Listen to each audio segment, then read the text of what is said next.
চেম্বারের গত মাসে 10,000 টাকা বিল আসছে, এই মাসে 19,000 সামথিং আসছে। এই ভুতুরে বিলটা কোথা থেকে আসছে?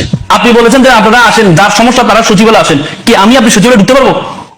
আপনি সাংবাদিক, আপনি ঢুকতে পারবেন, আমি হয়তো ঢুকতে পারবো, আমি সুপ্রিম কোর্টের আইনজীবী ঢুকতে পারবো, সাধারণ মানুষ সচিবালয়ে ঢুকতে পারবে কেন? আপনি গণশুনানি আয়োজন করেন। এই বিদ্যুৎ বিল, ভুতুরে বিদ্যুৎ বিল কোথা থেকে আসছে?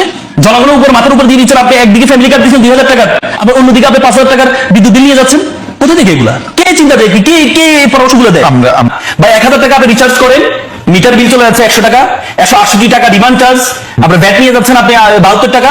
ভাই আপনার থাকে কত? আপনি তো নিজে বললেন সংসদে দাঁড়িয়ে আপনি এটা প্রত্যাহার করবেন, করলেন না কেন এখন পর্যন্ত?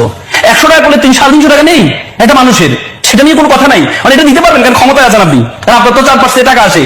এখন যারা ক্ষমতায় থাকে টাকা আসে না ভাই, বলে না ওই যে সব জায়গায় তেলের দাম বাড়লেই বলে যে হচ্ছে তেলের দাম নাকি সংকট তৈরি হয়েছে। জামাত, আমরা এর আগে অধিকার বলতো রানা প্লাজা কি জামাত শিবির দেয়াল ডাক্তার রানা প্লাজা করেছে। আপনি কেন, যদি তেল সংকট না থাকে তাহলে আপনি রেশনিং পদ্ধতি চালু করছিলেন কেন? আপনি রেশনিং পদ্ধতি চালু করে মানুষের মধ্যে একটা ভয় ঢুকিয়ে দিয়েছেন।